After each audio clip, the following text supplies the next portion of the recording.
Bismillah, walhamdulillah, wassalatu wassalamu ala rasulillah, amma ba'd. Today we'll be discussing the difference between a specific noun and a non-specific noun in the Arabic language. As you can see over here, indefinite or non-specific nouns in the Arabic language are called nakira or nakiratun. And as you see over here, definite or specific nouns in the Arabic language are known as ma'rifah or ma'rifatun. But what is more important than these two terminologies is the ruling that goes behind these terminologies, or the multiple rulings that go behind these terminologies.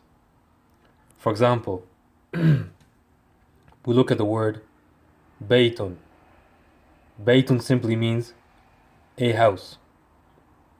As you can see in the red ink, I've clarified the important aspect of this word, which is the tanween, dhammatain. When there's a tanween present, meaning two of any of the vowels, the vowel sounds, dhamma, kasra, or fatha, which look like this, as we can see. This is a dhamma, comma. This is a kasra, and another comma. And this is a fatha. If we ever have multiple, meaning more than one, of a dhamma, like this, or a kasra, like this, or fatha, like this, it is referred to as tanween, which is rule number one. Rule number one in identifying a non-specific noun in the Arabic language. When you don't have a tanween, when there's an absence of a tanween, meaning that there's only one of these signs available when you're reading the word, it is an indication that the word is specific. It is not a random word, rather it is a specific word. So that's rule number one for non-specific.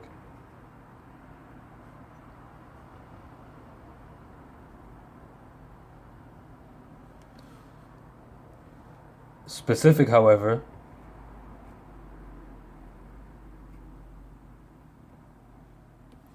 for specific nouns, there is no tanween,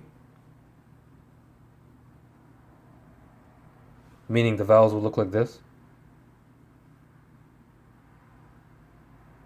at the end of a word, and on top of that, there will be an L at the beginning.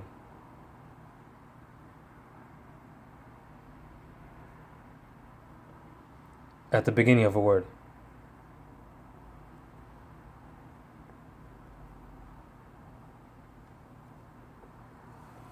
At the beginning of a word.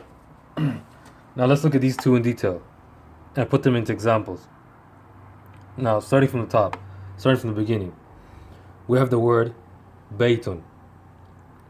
Baytun, looking at this alone, it has no L, which is known as lam ta'arif. There's no lam ta'arif in the beginning, so that's out of the way. And in the red ink, we see that there are two rather than one of the dhamma, which means there is a tanween. Based on looking at this tanween, these two signs right here, 1 and 2, we can tell that this is a non-specific, an indefinite object, and it is nakira in the Arabic language, making it a house. Now, how would this look if we wanted to convert this to the house? Because we don't want to talk about a house a pen, and a masjid all the time. We may want to speak about the particular house, the specific pen, and the specific masjid. We want to talk outside of vague generalities. We want to talk about specific things. What we do over here is we take the same word, baytun, and we bring it over here and we add an L to the beginning, known as lam ta'rif. L. Okay? That's the first step in making a word specific, going from A to the. So you put the L in, so you copy and paste, you put the L in, use your formula, and then at the end, you simply reduce one of the vowel sounds. So instead of having two, you now have one. So instead of saying baytun, you'll say al baytu. And I'll circle as a means of highlighting to clarify my point. That's difference number one, and that's difference number two. Okay? But to clarify further, we'll go to another example. We have the word qalamun, which means a pen. Again, we're looking at the same signs here. Do we see alif and lam here? Do we see lam ta'rif? No, we do not. We don't see anything at the beginning. We don't see anything at the beginning of these words. However, we do see a tanween. So putting these signs together, without going into any further detail, we can tell that this is not a particular pen.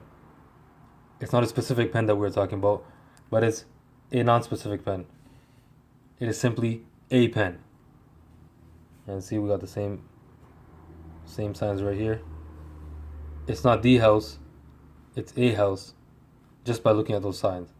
The absence of the alif and lam, which is known as lam ta'rif, and the presence of a tanween.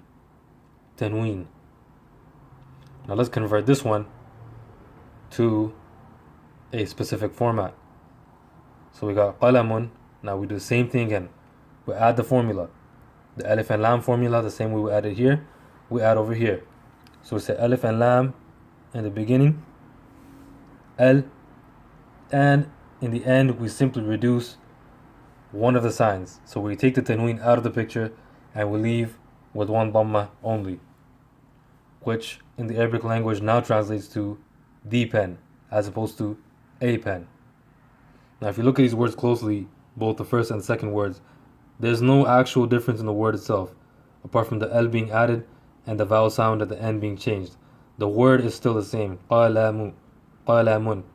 It's just changed in terms of its sounding. However, the word is the same, qaf, lam, and mim. Qaf, lam, and mim. They're still the same words. Now let's look at a final example. Number 3. We look at the word masjidun. Masjidun. Again, we see an absence of any alif and lam in the beginning, and we see a presence of a tanween. We see a grouping, we see two.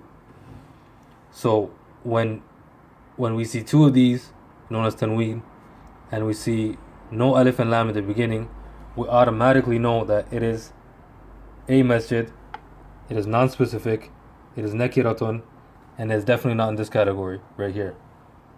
So this is a masjid. We'll convert this now to the masjid by simply adding, once again like we did above here, we'll add the alif and lam as part of our formula, and we'll reduce one of the vowel sounds, leaving only one dhamma. As you can see, same vowel sound, just taking it and reducing it into one. Now we have the masjid as opposed to a masjid, simply by following or changing two things. We got the tanween, which looks like this, that, or that. Dhammatain, kasratain, and fathatain. And we change this tanween into having just one dhamma, one kasrah, or one fatha. And then we have, as you can see here, no tanween. And then we put the L at the beginning, lam ta'rif, which is this right here. L, L, and L. So everybody can get a good look at this paper here and inshallah get an understanding of what is being taught. It is the difference between a non-specific noun in the Arabic language, which is known as nakiratun or nakirah, and this is the format that it follows, right? It follows this format right here. It's non-specific, so it has ضمتين كسرتين فتحتين known as tanween, and there's actually, I should add over here, there's no L. And then to make it specific, you convert that by flipping everything opposite. Instead of having tanween, you have no tanween. You only have one dhamma, kasrah, and fatha. And number two is that you put an L at the beginning of the word as opposed to not having L at the beginning of the word. So here it is. Have a good look at it. Everybody try this out for some homework. Do some drills on your own. Let's put some words down on the paper that you guys have for homework. Convert them from non-specific to specific. So here's one.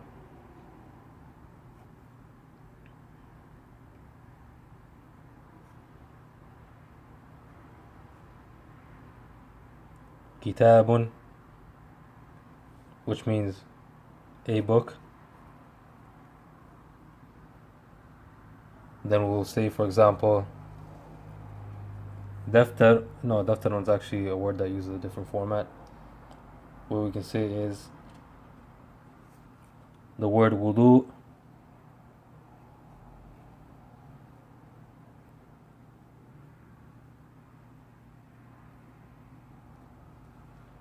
Wudu'un, which is ablution.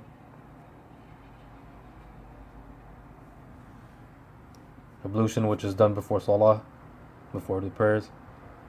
And we'll take one more. Let's say, for example, qira'atun, which means reading or recitation.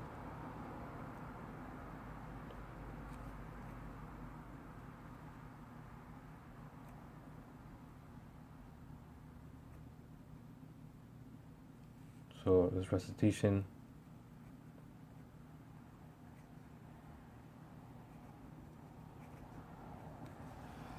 Recitation or reading. So for example, that was a nice recitation, or that was the nicest recitation I heard of, etc. That's the way you could put it into a sentence. So we have three words over here, guys. Kitabun, wudu'un, and qira'atun. Using these same rules and this little format over here.